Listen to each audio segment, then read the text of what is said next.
우리는 살면서 때로 오해를 받기도 하고 또 오해를 하기도 합니다. 가벼운 오해는 웃음의 소재가 되기도 하지만 심각한 오해는 걷잡을 수 없는 결과를 낳기도 하죠.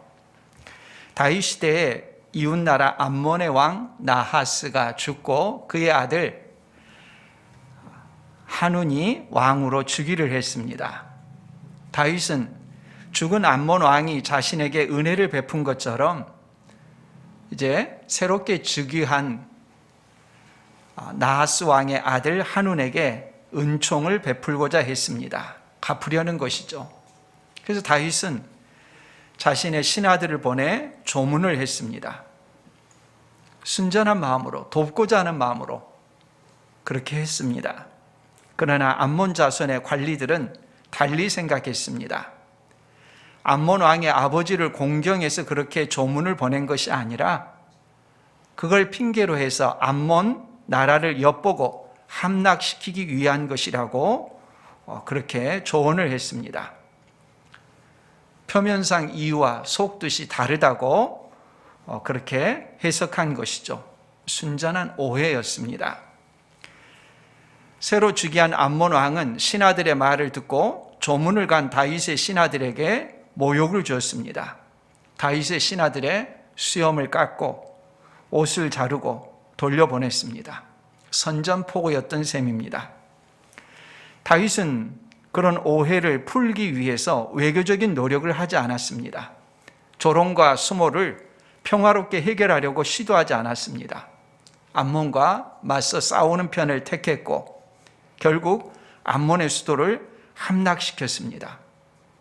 그러나 그 암몬과의 전쟁에서 다윗 자신도 일평생에 가장 치명적인 죄를 짓습니다. 오해가 불러온 치명적인 결과였습니다. 하나님도 때로는 오해를 받으십니다.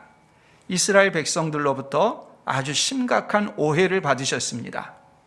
앞서 네 번째 논쟁에서 바벨론 포로로부터 돌아온 귀환민들은 정의의 하나님이 어디 계시냐고 외쳤습니다. 정의의 하나님이 계신다면 자신들의 삶이 그렇게 각박하고 힘들고 어렵지 않을 것이라는 주장이었습니다. 하나님께서는 그런 이스라엘 백성들의 오해를 그냥 내버려 두지 않으십니다. 다섯 번째 논쟁이 바로 이 부분에 대한 내용입니다. 우리가 다루고자 하는 세 가지 내용이 있는데 첫 번째는 이스라엘 백성들의 오해에 대해서 하나님께서는 변하지 않는 분이라고 말씀하시면서 그 변하지 않는 증거를 제시하십니다. 두 번째는 변한 것은 하나님이 아니라 오히려 이스라엘이라고 말씀하십니다. 이스라엘이 하나님으로부터 멀리 떠나 있으면서 자신들이 떠나 있으면서 하나님께서 멀리 계신다고 이렇게 주장하는 것이라고 하면서 하나님께서는 이스라엘에게 돌아오라고 말씀합니다. 이스라엘은 어떻게 돌아가야 하느냐 묻죠. 세 번째는 하나님께서 구체적인 예를 들어서 이스라엘이 하나님으로부터 돌아와야 한다는 것이 무엇인지를 말씀해 주십니다. 첫 번째 내용부터서 우리가 살펴보겠습니다. 먼저 우리는 정의의 하나님이 어디 계시느냐 부르짖었던 이스라엘 백성들의 입장을 들어볼 필요가 있습니다. 바벨론 포로에서 돌아온 귀환민들은 맨 땅에서 시작하기 때문에 어렵고 힘든 상황이었습니다. 당장 살 집도 지어야 되고 농사도 시작해야 되고 그런 상황이었는데 선지자들의 외침에 고무받아 성전을 재건하는데 노력했죠. 또 성벽도 재건했습니다. 이렇게 헌신을 했으니까 삶의 형편이 나아질 것이라고 기대했습니다. 근데 시간이 지나도 별로 변화가 나타나지 않는 것입니다. 여전히 페르시아로부터 정치적인 독립이 주어지지 않았고 경제적인 번영도 이루어지지 않았습니다. 그들이 꿈꿨던 과거 다윗 시대, 솔로몬 시대 같은 그런 번성이 자기들에게 나타나지 않는 것입니다. 하나님의 정의에 대해서 원망하는 마음이 들었습니다. 세상에서는 악한 자나 강포한 자가 득세하면서 떵떵거리는데 하나님의 백성들은 여전히 힘들고 고단한 삶을 살아가고 있으니 하나님께서 정의롭지 않은 분 아니냐 사람들이 생각했던 것이죠. 포로 귀환민들만의 생각은 아닐 것입니다. 오늘날도 그런 생각을 하는 분들이 적지 않습니다. 예수 그리스도를 믿었습니다. 이제 자기의 삶의 형편이 나아질 것이라고 생각합니다. 그런데 여전히 자기의 형편은 비슷하고 포악한 사람들은 횡포를 부리면서 떵떵거리며 살아갑니다. 어디에 문제가 있느냐 돌아보면서 정말 하나님이 살아계시느냐, 하나님은 정의로우신 분이냐, 내 형편을 알고 계시느냐, 그런 마음이 드는 것입니다. 이처럼 정의의 하나님을 부인하는 귀환민들에게 하나님께서 정반대로 말씀하십니다. 너희가 지금 왜 생존해 있는 줄 아느냐 묻습니다. 나라가 망하고 포로로 끌려간 사람들이 귀환해서 자기 집을 다시 세우고 성전을 재건한 일이 당연한 일이었다고 생각하느냐? 그건 이스라엘 너희들이 잘해서가 아니라, 너희들이 정의로운 삶을 살아와서가 아니라 하나님께서 변하지 않는 분이기 때문에 너희가 지금 이 자리에 있는 것이다 라고 말씀하십니다. 6절 말씀에 보면 나 여호와는 변하지 아니하나니 그러므로 야곱의 자손들아 너희가 소멸되지 아니하느니라. 하나님은 변하지 않는 분입니다. 변한다는 것은 불완전하다는 것을 의미합니다. 세상은 계속해서 발전해 가고 있습니다. 앞으로 어떻게 발전해 갈지 짐작도 할 수 없을 만큼 하루가 다르게 변화됩니다. 그러나 하나님은 그런 변화나 발전이 없습니다. 발전해 간다는 것은 불완전하다는 것을 전제하는 것입니다. 하나님은 완전한 분이기 때문에 발전이 없습니다. 변화도 없습니다. 변할 수 없는 완전한 분이십니다. 6절에서 변하지 않는다는 말은 그런 존재론적인 불변성을 말하는 것이 아닙니다. 관계성에서 불변이라는 것입니다. 이스라엘과의 관계에서 하나님은 변하지 않는 분이십니다. 그래서 이스라엘을 뭐라고 부르냐면 야곱의 자손들아 라고 부르십니다. 하나님이 변하지 않는 분이라는 것과 야곱의 자손들은 무슨 관계가 있겠습니까? 그들의 오랜 조상, 1000몇백 년 전의 조상인 하나님께서 야곱과 언약을 체결하셨는데 그 언약이 1000몇백 년이 지난 후에 자손들에게도 변하지 않고 그대로 유지된다는 말씀입니다.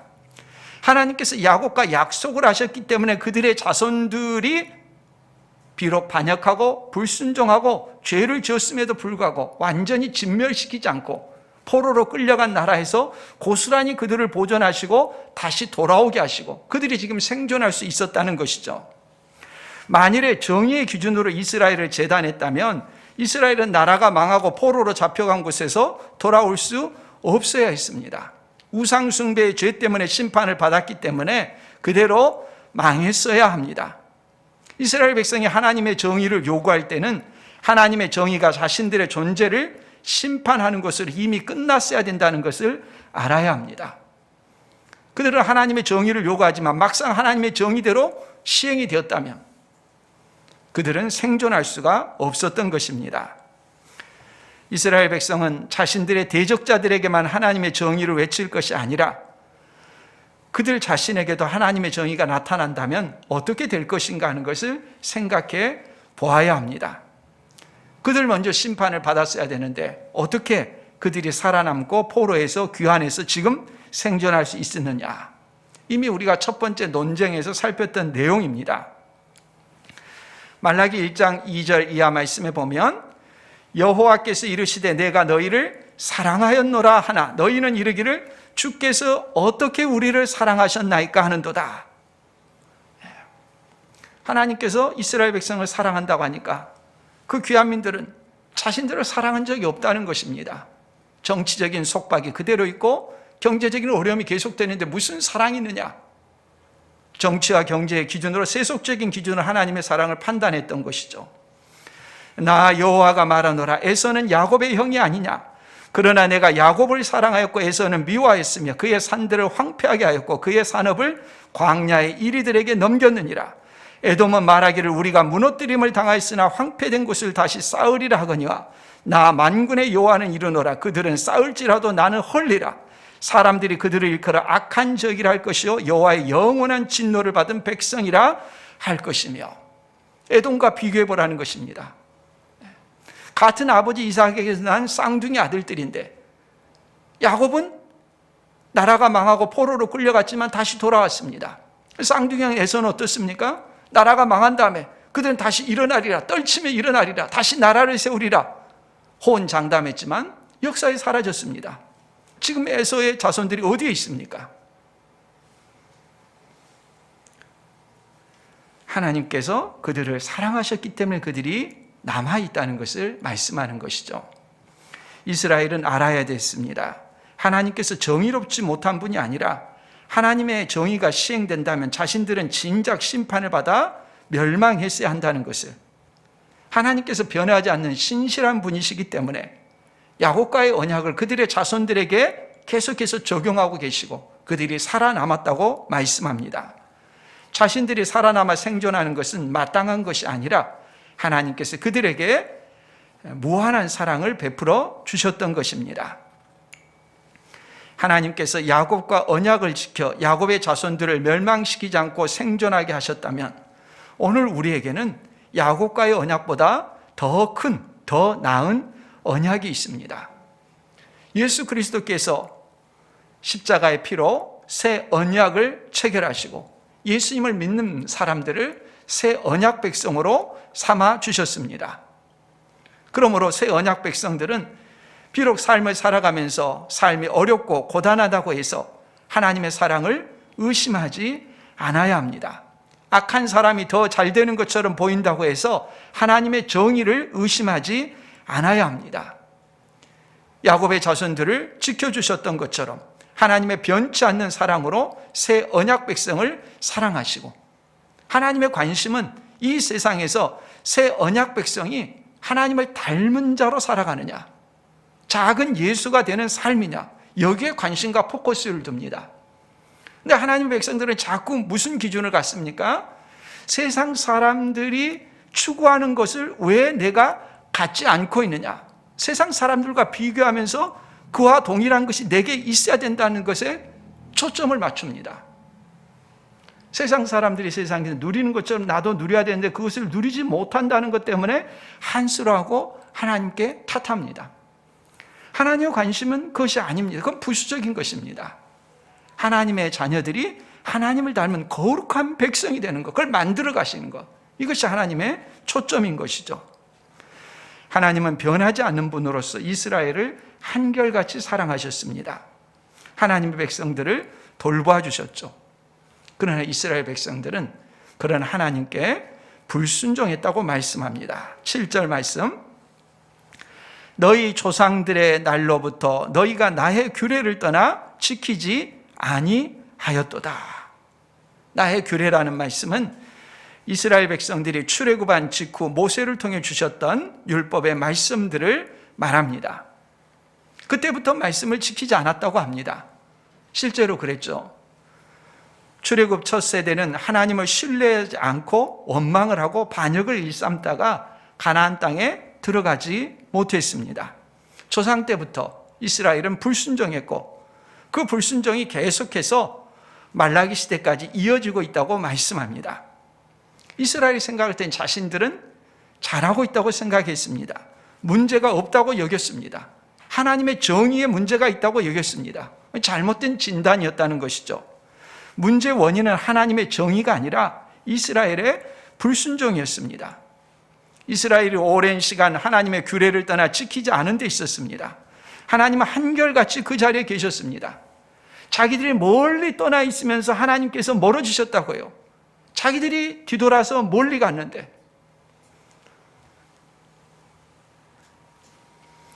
하나님께서 문제 해결책을 알려주십니다. 7절 후반부에 그런즉 내게로 돌아오라, 그리하면 나도 너희에게로 돌아가리라.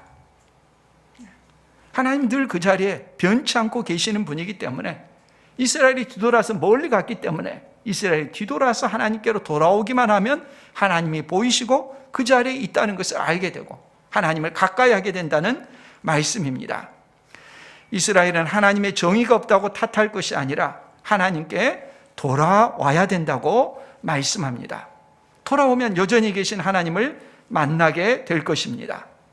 돌아온다는 표현은 회개한다는 말입니다.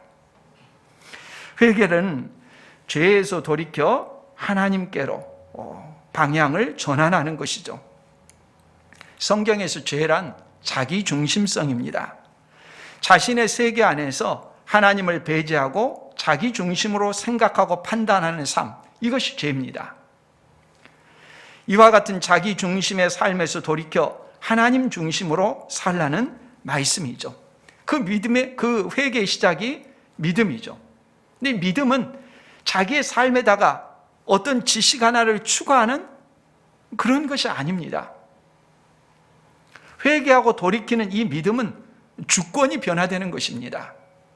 이전에는 나라는 세계 속에서 내가 인생의 기준이고 내가 판단한 대로 살아가는 것이 최고의 가치관이고 삶의 방식이었습니다. 회개하고 돌이키면 주권이 변화됩니다. 내 인생의 주인은 하나님이십니다. 하나님의 말씀에 따라서 내 삶의 방향이 수정되는 것입니다. 내가 나를 다스리던 삶에서 하나님께서 나를 다스리도록 주권을 양도하는 것이 회개입니다. 믿음의 출발점에 머물러 있는 분들이 적지 않습니다. 자기 삶 가운데 그냥 뭐 하나만 더하는 것이 믿음인 것처럼 생각합니다. 새로운 지식을 더하는 것처럼, 예수님이 누구이신가 하는 지식을 더하는 것이 믿음인 것처럼 생각합니다. 아닙니다. 믿음은 출발점이고 그 믿음을 가지고서 이제 삶의 모든 영역에서 이 주권을 적용해야 합니다. 가치관이 변화되고 시간 사용이 변화되고 물질의 사용이 변화되고 인생의 목적이 변화되고 이웃과의 관계가 변화되고 삶의 모든 영역에서 주권의 변화로 나타나야 하는 것입니다. 그래서 말라기서 5번째 이 논쟁의 핵심은 하나님께로 돌아오라는 것입니다. 이스라엘은 하나님의 정의가 문제라고 생각했는데 하나님께서는 오히려 이스라엘이 하나님께로 돌아와야 한다고 말씀합니다. 그래서 이스라엘은 즉각 반론을 제기하죠. 우리가 어떻게 하여야 돌아가리이까? 냉소적인 반응입니다. 이스라엘 백성들이 말한 취지는 자신들이 떠난 적이 없는데 어떻게 돌아간단 말인가 하는 것과 같습니다. 나라가 망해서 바벨론으로 포로로 끌려갔다가 이제 가나안 땅으로 돌아왔는데 여기서 어디로 또 돌아간단 말입니까? 바벨론으로 다시 가란 말입니까? 비꼬는 말투입니다.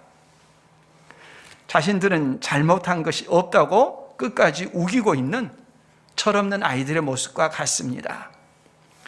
자신들은 정의로운 삶을 살아왔고 문제가 없는데 특별히 돌아갈 일, 회개할 일이 없다고 여기는데 뭘 어떻게 돌아가란 말입니까? 그러자 하나님께서 이스라엘에게 구체적인 예를 들어 말씀하십니다. 8절, 사람이 어찌 하나님의 것을 도둑질하겠느냐? 그러나 너희는 나의 것을 도둑질하고도 말하기를 우리가 어떻게 주의 것을 도둑질하였나이까 하는도다. 이는 곧 11조와 봉헌물이라. 현장에 있는 사람들은 아마 충격적이었을 것 같습니다. 도둑질이라는 표현이 3번이나 나옵니다. 하나님께서 이스라엘 백성을 도둑질한 도둑이라고 말씀합니다. 도둑은 몰래 훔치는 것인데 사실 본문의 원 단어의 취지를 보면 훨씬 더 강력한 의미를 담고 있습니다. 상대방에서 물리적인 폭력을 써서 강탈한다는 그런 의미를 담고 있습니다. 영어 성경들은 steal이라는 단어를 쓰는 것도 있지만 ROB, 강탈하다는 강도의 의미를 담도록 번역을 했습니다. 하나님의 것을 도둑질했다는 말씀에 대해서 이스라엘 백성들은 다시 또 반론을 제기합니다. 우리가 어떻게 주의 것을 도둑질하였나이까? 자기가 도둑으로 몰린다는 것에 대해서 아주 흥분하는 그런 반응을 보이죠. 우리가 무슨 도둑질했다는 말입니까? 그래서 하나님께서 이스라엘 백성들이 하나님의 것을 도둑질한 예로서 11조와 봉헌물을 말씀하십니다. 11조는 소득의 10분의 1을 하나님께 드리는 것이고 봉헌물은 흔히 거제로 번역되는 헌물입니다. 이 성경에서 11조가 처음 언급된 부분은 창세기입니다. 아브라함과 야곱이 드렸다고 합니다. 아브라함이 조카 롯이 메소포타미아 연합군에게 약탈당하고 포로로 끌려갔을 때 뒤쫓아가서 메소포타미아 군을 물리치고 약탈물을 되찾아옵니다. 자기 몫의 10분의 1을 멜기세덱에게 드렸다는 내용이 나옵니다. 또 그다음 야곱은 부모님을 곁을 떠나 밧단 아람으로 가면서 하나님께 서원을 했습니다. 하나님께서 무사히 귀환하도록 지켜주시면 하나님께 11조를 바치겠다, 그렇게 약속을 했습니다. 실제 이런 내용들이 율법으로 규정된 때는 출애굽 이후 레위기 27장 30절에 보면 나옵니다. 그리고 그 땅의 10분의 1, 곧 그 땅의 곡식이나 나무의 열매는 그 10분의 1은 여호와의 것이니 여호와의 성물이라. 여호와의 것이라는 분명한 표현이 나오고 있죠. 여호와의 소유라는 말씀이죠. 여호와의 것인데 여호와께 드리지 않으면 그것이 훔친 것이다, 도둑이다라는 말이 성립하게 되는 것이죠. 11조의 용도는 레위인과 제사장을 비롯한 성전 사역자들의 생활을 위한 것이기도 하고 또 가난한 자들을 돕는 것으로 사용되었습니다. 근데 말라기서에 왜 이 11조 문제를 제기하느냐? 그건 동시대의 역사 기록인 느헤미야서를 찾아보면 알 수가 있습니다. 느헤미야는 바벨론에서 총독으로 유다에 부임해온 유대 사람이죠. 성벽이 무너진 것을 보고 성벽을 재건하고 유다 백성들이 안정된 삶을 살기 위해서 나름대로 최선을 다했습니다.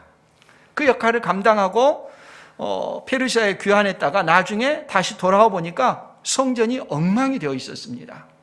무엇 때문에 성전이 엉망이 되었는가 조사를 해봤습니다. 그랬더니 느헤미야 13장 10절 말씀에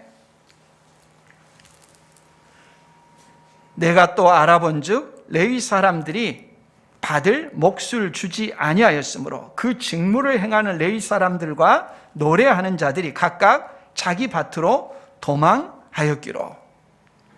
귀환민들이 여러 사정 때문에 11조를 봉헌하지 않자 레위인들이 생계가 어려워 일자리를 찾아갔다는 것입니다. 결국 성전은 버려지고 황폐한 모습이 되었습니다. 느헤미야가 이를 바로잡았습니다. 느헤미야 13장 11, 12절에 보면 내가 모든 민장들을 꾸짖어 이르기를 하나님의 전이 어찌하여 버림받았느냐 하고 곧 레위 사람을 불러 모아 다시 제자리에 세웠더니 이에 온 유다가 곡식과 새 포도주와 기름의 11조를 가져다가 곡간에 드림으로, 이 내용들이 반복되어 그 시대에 이런 풍습이 있었다는 것을 말씀합니다. 신약 시대도 물론 예수님께서 마태복음 23장 23절에 보면은 그 내용을 말씀하십니다. 죄인이 있는 곳에는 반드시 교회가 있어야 합니다. 교회의 가장 중요한 사명은 영혼 구원입니다. 배우기 위해서는 학교를 가고 병들었을 때는 병원에 가지만 죄인들은 어디 가서 죄 문제 해결을 답을 얻을 수가 있겠습니까? 교회밖에 없죠. 주님이 다시 오실 때까지 교회가 존속돼야 되는 이유입니다. 세상이 멸망하지 않는 것은 교회가 있기 때문입니다. 당장 전쟁이 없어도 엄청난 금액이 국방비로 사용됩니다. 2022년도 우리나라 국방비는 55조입니다. 표면상으로는 55조의 국방비가 나라를 전쟁의 위협으로부터 지키는 것으로 보이지만 하나님께서 이 나라를 지키시는 것은 보이지 않는 파수꾼으로서 교회의 기도입니다. 교회의 존재 이유는 세상 사람들의 빛이고 소금입니다. 교회의 헌신과 섬김과 사랑을 통해서 세상이 굴러가는 것이죠. 교회의 사명을 사람들이 가볍게 여기는 경우가 적지 않습니다. 바로 귀환민들이 그랬습니다. 성전이 자기들의 삶 가운데 직접적으로 무슨 상관이 없는 것처럼 생각했습니다. 먹고 살기가 바빴기 때문이기도 했겠죠. 그러나 그들은 자신들의 존재 이유를 망각했습니다. 왜 하나님께서 자신들을 포로에서 돌아오도록 하셨는가? 왜 성전을 재건하도록 말씀하셨는가? 그 이유를 잊어버렸습니다. 하나님께서 이스라엘 백성을 포로에서 돌아오도록 하고 그들을 존속시킨 이유는 그들이 특별히 재능이 있거나 탁월해서가 아닙니다. 하나님께서 그들을 제사장 나라로 삼으시기로 언약을 체결하셨습니다. 이스라엘은 하나님이 누구이신지를 알고 증언해야 되는 사명이 있습니다. 세상이 죄 가운데 있을 때 죄로 인해서 심판과 멸망을 받지 않도록 기도해야 되는 사명이 있었습니다. 그 일을 위해서 부르심을 받았던 것입니다. 자기들의 존재와 사명을 잊어버리고 세상 사람들과 똑같은 모습으로 살아가기를 갈망하고 세상 사람과 경쟁하려고 하는 것이 이스라엘의 모습이었고, 그 결과 자기들의 독특성과 사명을 잊어버린 채 그렇게 황폐한 삶이 되었던 것이죠. 그들의 사명을 주님은 일깨워 주시려고 하는 것입니다.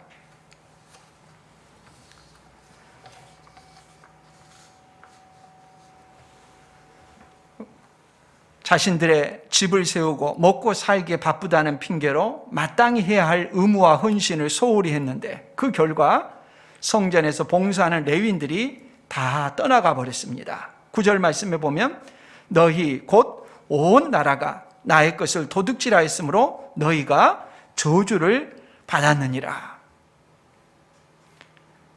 이스라엘 백성이 말하는 것과 전혀 다르죠. 이스라엘 백성은 하나님께서 정의롭지 않으시기 때문에 자신들의 삶이 어렵고 힘든 처지와 형편에 있다, 노력한 만큼 결실이 이루어지지 않고 있다, 이렇게 생각했습니다. 하나님의 말씀은 다르죠. 자신과 가정을 챙기는 것에 우선순위를 두고 자기 집을 세우면 그것이 자신에게 성공한 삶과 보상이 될 것이라고 여겼는데, 전혀 그렇지가 않고 너희가 저주를 받았다라고 말씀합니다. 하나님의 백성은 섬이 아닙니다. 누구도 홀로 살아갈 수가 없습니다. 공동체로 살아가는 것입니다. 공동체로서 유지되고 존속되는 최소한의 의무조차 감당하지 않으면 결국 그 피해는 자신에게 돌아가는 것이죠. 어떤 사람들은 자신의 형편이 풀리지 않고 어려운 것이 하나님의 정의 때문이라 이렇게 생각했는데, 하나님께서 오히려 자신들이 하나님의 것을 도적질하기 때문이라고 말씀한 것을 보고 불편하게 생각하는 분도 있을 것입니다. 내가 일해서 내가 번 것을 내 마음대로 하는 것이지 왜 그것을 하나님의 것이라고 하고 하나님의 것을 도둑질했다고 말하느냐, 이렇게 반문하는 분도 있을 것입니다. 성경은 만물의 소유주가 하나님이라고 말씀합니다. 시편 24편 1절 말씀에 보면 땅과 거기에 충만한 것과 세계와 그 가운데 사는 자들은 다 여호와의 것이로다. 세상을 창조하신 분이 하나님이시고 나에게 생명을 주신 분이 하나님이고 내게 재능과 은사를 주신 분도 하나님이시라는 말씀이죠. 내가 가진 모든 것들은 다 하나님의 것이라는 말씀입니다. 11조를 드린다는 것은 모든 것이 하나님의 것임을 고백하는 신앙의 표현입니다. 이 11조는 우리가 가지고 있는, 태어나면서부터 가지고 있는 우리 안에 있는 죄성, 특별히 탐욕의 죄성에 대한 해독제가 됩니다. 탐욕으로 향하는 마음의 갈망에 쐐기를 박는 것이죠. 모든 것이 하나님으로부터 왔음을 인정하는 신앙의 첫걸음입니다. 끊임없이 자기 욕망을 충족시키려는 더 소비하고 싶어하는 이 소비 지향의 사회에서 그 욕망을 제어하도록 만드는 것, 자기를 희생하는 훈련의 시작점이기도 하죠. 11조를 드린다고 해서 삶이 어려워지거나 축나는 것도 아닙니다. 하나님께서 약속하셨습니다. 히브리서 13장 5절 말씀에 돈을 사랑하지 말고 있는 바를 족한 줄로 알라. 그가 친히 말씀하시기를 내가 결코 너희를 버리지 아니하고 너희를 떠나지 아니하리라 하셨느니라. 하나님의 약속의 말씀을 신뢰하고 하나님께서 책임지신다는 약속의 말씀을 믿고 하나님의 말씀대로 행하는 믿음의 결단이죠. 사도 바울은 빌립보 성도들이 감옥에 갇힌 자신을 위해 헌금한 그 성도들에게 보낸 편지에서 빌립보서 4장 19절 말씀에 나의 하나님이 그리스도 예수 안에서 영광 가운데 그 풍성한 대로 너희 모든 쓸 것을 채우시리라, 그 말씀을 전해주었습니다. 11조의 말씀이 어떤 사람들에게는 버거울 수도 있습니다. 그 말씀이 그분들에게는 시험이 되지 않기를 바랍니다. 그러나 믿음을 가진 사람에게는 이것이 자기 신앙의 출발점이고 시작점이고 모든 것이 하나님으로부터 왔음에 대한 고백인 것을 기억해야 합니다. 말라기서 하면은 11조가 연상될 만큼 오늘 본문은 잘 알려져 있습니다.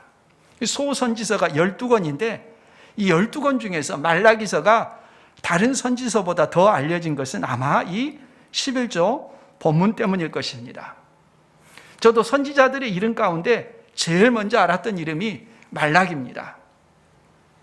1970년대 초에 초등학교 들어갈 그런 정도의 시기에 저희 집의 그 가운데, 집의 구조가 이상해가지고 집 가운데 콘크리트 기둥이 있었습니다.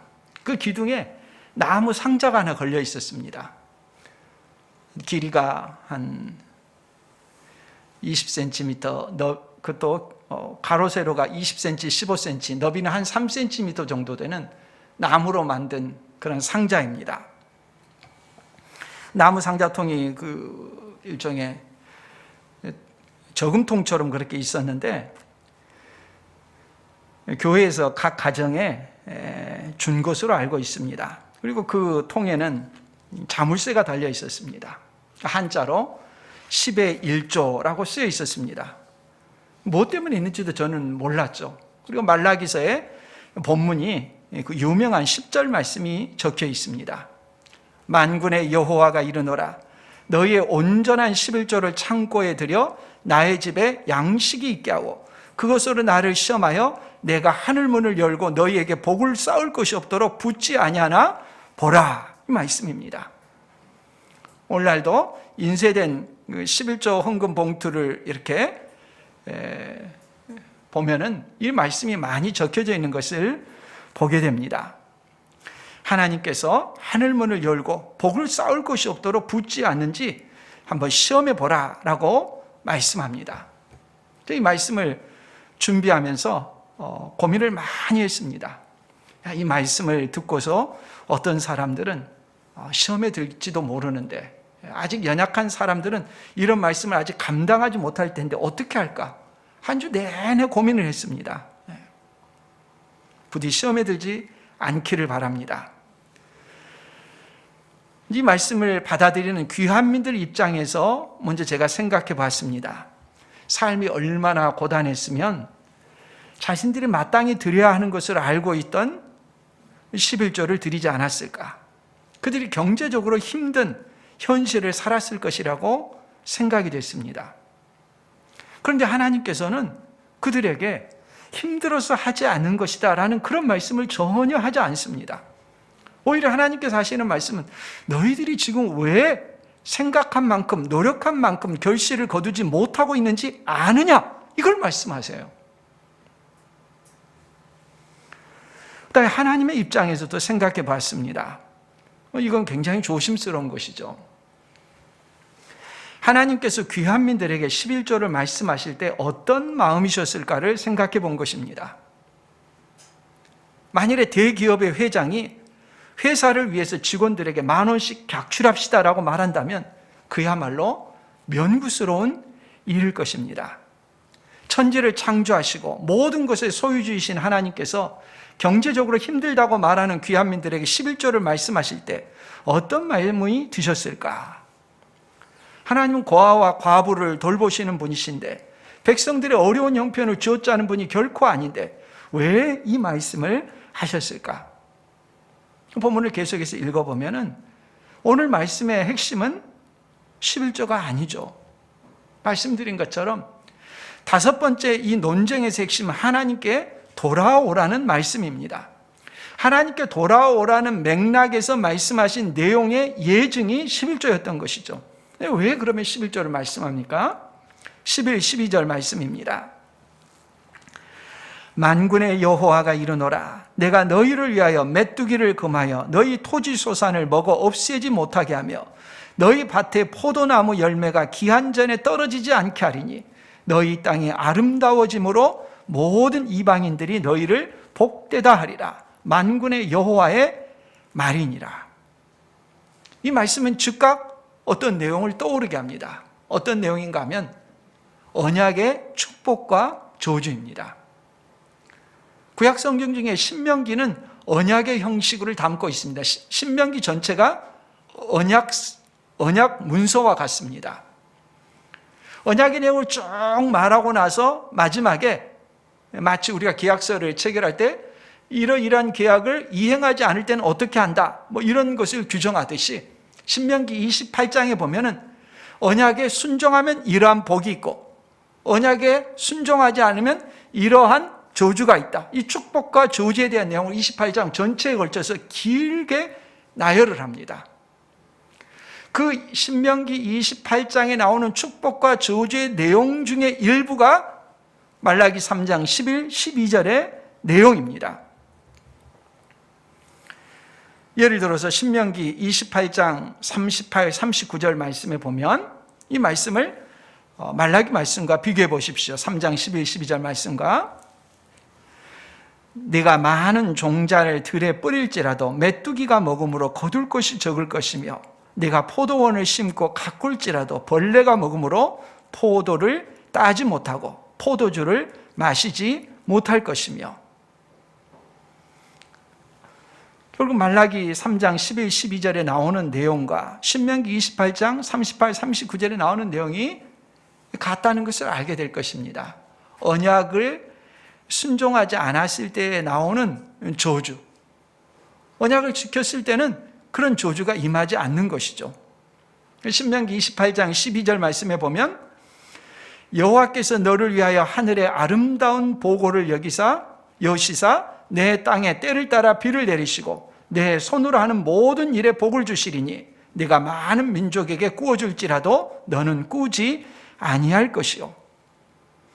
결국 오늘 이 5번째 논쟁에서 11절을 말하는 것은 무엇 때문입니까?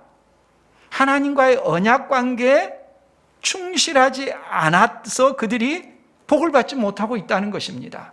11절은 그 언약 관계의 한 예증일 뿐입니다. 11절만 하면은 복을 받는다는 걸 말씀하려고 하는 것이 아니죠. 예수님 당시에 종교 지도자들이 그랬죠. 마태복음 23장 23절에 보면 의와 인과 신은 버리면서도 11절을 했기 때문에 복을 받을 것처럼 생각하는 그들에게 화 있을진저라고 말씀하셨습니다. 하나님께서 원하시는 것은 언약의 관계에 충실한 것이죠. 하나님의 말씀대로 신실하게 살아가는 것이죠. 언약 관계에 신실하지 않다는 단적인 증거 가운데 하나를 예증한 것이 11절이었고 그들이 하나님께로 돌아선 삶으로부터 돌이켜 회개하는 것은 11절 하면 다가 된다, 그 말씀을 하려는 게 아니죠. 삶의 모든 영역에서 하나님의 주권이 임하도록 하는 삶을 살라는 말씀이죠. 5번째 논쟁의 핵심, 하나님께 돌아오라는 것, 언약의 관계에 신실하라는 말씀입니다. 이 언약 관계에 신실한 백성들에게 하나님께서 복을 내려주시겠다고 약속하십니다. 우리는 언약 관계에 신실하지 않으면서 삶의 모든 영역에서 하나님의 주권이 임하도록 살아가지 않으면서 왜 하나님께서는 정의가 없는 거야? 왜 나를 이렇게 오랜 시간 힘들고 어렵게 내버려 두는 거야? 이렇게 생각하고는 있지 않는지 우리가 돌아보아야 합니다. 세상에서 살아가면서 세상 사람이 소유한 것들과 비교하면서 낙심하거나 위축되지 않아야 합니다. 우리가 믿는 하나님이 어떤 분이신지를 알고 하나님 앞에서 자신이 어떤 존재인지 그 사명을 잊지 않아야 합니다. 하나님은 위대하신 분이고 변치 않는 분이시고 우리는 하나님의 사랑을 받고 복을 받은 자라는 것을 항시 잊지 않아야 합니다. 이 존재에 대한 자긍심을 잊어버릴 때 직장 상사의 한마디에 위축되기 쉽고 소비를 부추기는 사회에서 함께 보조를 맞추지 못할 때 초라하다고 느끼기 쉽습니다. 그런 것에 우리 자신의 존재가 좌우되지 않아야 합니다. 내가 누구인가? 하나님과의 관계에서 우리를 바라봐야 합니다. 독생자 예수 그리스도를 대신해서 죽게 하실 만큼 우리를 사랑하셨던 이 사랑의 존재됨을 알아야 합니다. 하나님께서 복 주신 자임을 알아야 합니다.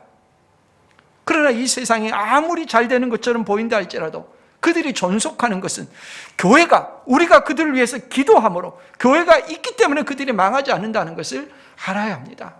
세상에 끌려가는 존재가 아니라 하나님께서 우리를 세우셔서 세상으로 하여금 빛을 볼 수 있게 우리가 있게 했다는 이 존재됨을 잊지 않아야 합니다. 오늘도 세상 속에서 우리의 존재됨을 기억하고 하나님과의 언약관계에 신실하고 삶의 모든 영역에 하나님의 주권을 실현하는 우리 모두가 될 수 있기를 바랍니다.